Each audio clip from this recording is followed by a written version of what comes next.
Hi everyone, it's Megan with Lakeshore. Are you ready for some quick and easy fine motor activities for your toddler? Well, today I'm going to show you some activities using pom-poms and some other materials that you probably already have around your house. Let's get started.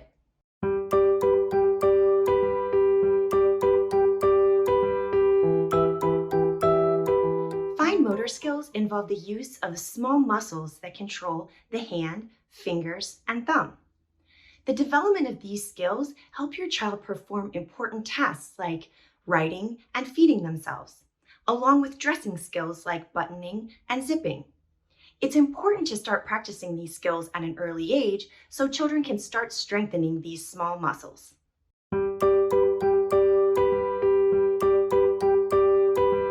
Now here are 3 simple activities to help your toddler develop their fine motor skills. Be sure to do these activities together for safety. Activity number 1, Pom Pom Bottle. For this activity, you will need medium and large pom-poms. Avoid using small pom-poms that are small parts. And even though you're using those medium and large pom-poms, be sure to watch your child closely so that the pom-poms don't end up in their mouth. You will also need a plastic sports bottle like this. Make sure the opening to the bottle is around 1.5 inches diameter so the pom-poms will fit inside.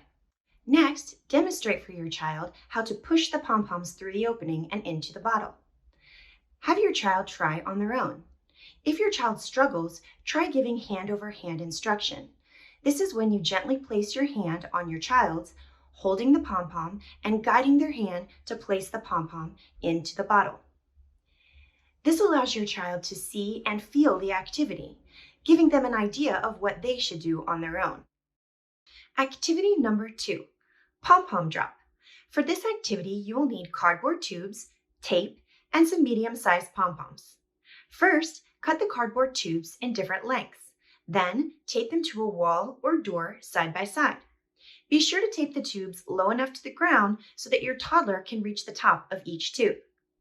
Now, demonstrate for your child how to place a pom-pom in the top of a tube and watch it come out the bottom. If you'd like, you can even put a bin underneath the tubes to catch the pom-poms. Now, encourage your child to try it on their own. Activity number 3, Pom Pom Box. For this activity, you will need a cardboard box, scissors, and some large and medium pom-poms. First, turn the box over and cut out 4 to 6 holes in the bottom of the box, measuring about 1.5 inches diameter. Now, model for your child how to push the pom-poms through the holes and into the box. Then let your child try the activity. Along with fine motor practice, this activity also teaches object permanence. This is the idea that an object still exists even though your child can't see or sense it in any way. Next, lift up the box to reveal the pom-poms and repeat the activity. For an added learning opportunity, use markers to color rings around each hole. The color around each hole should match the color of your pom-poms. Now, model for your child how to color match the pom-pom to the ring around each hole. This is the perfect opportunity to develop vocabulary by introducing color words. You might say, "Can you put the blue pom-pom in the hole?" Or, "Where is the red pom-pom?" This also helps your child develop early color recognition skills. If you don't have time for setup, we have a super fun Lakeshore product that supports fine motor practice in a similar way as the activities we just talked about. It's called the Button Sorting Box. Children sort chunky plastic buttons of different sizes and colors into the slots of the vinyl button sorting box. Now you have some great fine motor activities to do with your child.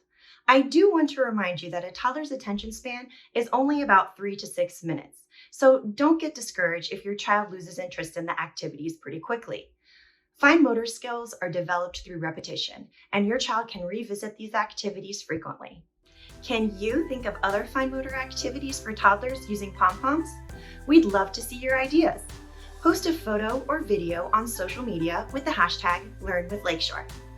I hope you enjoyed this Learning at Home video. Be sure to like this video and subscribe to the Lakeshore Learning channel to see more. Until next time, keep on learning. Keep watching our Learning at Home videos. Plus, visit lakeshorelearning.com for thousands of free resources.